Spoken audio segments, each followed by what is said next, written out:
Palestine went from this to this, and it didn't happen overnight. Up until the early 1900s, Palestine was part of the Ottoman Empire, a religiously diverse land where Muslims, Christians, and Jews lived alongside each other.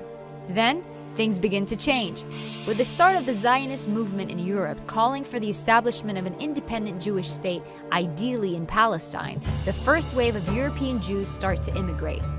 By the end of World War I, the Ottoman Empire collapses and Palestine is under British rule.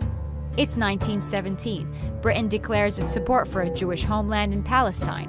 The number of Jewish settlers grow, fueling tensions between the Arabs and the Jews. The violence between the two sides caused Britain to bow out and let the UN take over.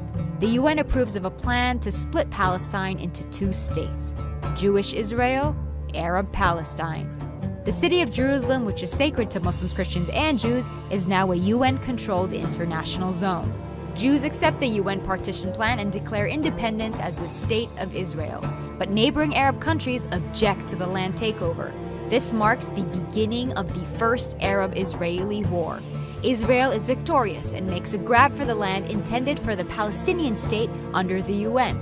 The land gets divided into three parts. Jordan occupies the West Bank and East Jerusalem, Egypt occupies Gaza, and the State of Israel takes 78% of historic Palestine, including West Jerusalem. 700,000 Palestinians become refugees as a result, and the day is remembered as Al-Nakba², the catastrophe. It's 1967. The Six-Day War breaks out between Israel and neighboring Arab countries, and by the end of it, the map looks something like this. Palestine is now fully occupied by Israel.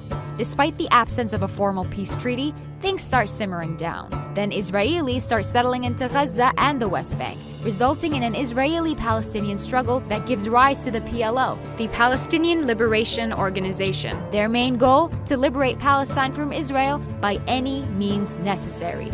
Fighting goes on for years. The PLO eventually accepts dividing the land between Palestine and Israel, but the conflict doesn't end there. More settlers make their way into Israeli-occupied Palestinian territories. The international community considers this illegal. The frustration of the Palestinians leads to an intifada. As a result, Hamas is born, a political movement determined to fight against Israeli occupation of the West Bank and the Gaza Strip. The United States, Israel, and the PLO signed the Oslo Agreement to split the West Bank into three sections. Area A, under full Palestinian control. Area B, under joint Palestinian-Israeli control. And Area C, under full Israeli control. But the solution creates a problem. Area C contains the majority of West Bank's agricultural land, water, and minerals. Palestinians have limited access to these. Further peace talks prove unsuccessful. Palestinians lose hope, resulting in the second intifada, and Israel begins building walls and setting checkpoints to control Palestinian movement. It's 2005.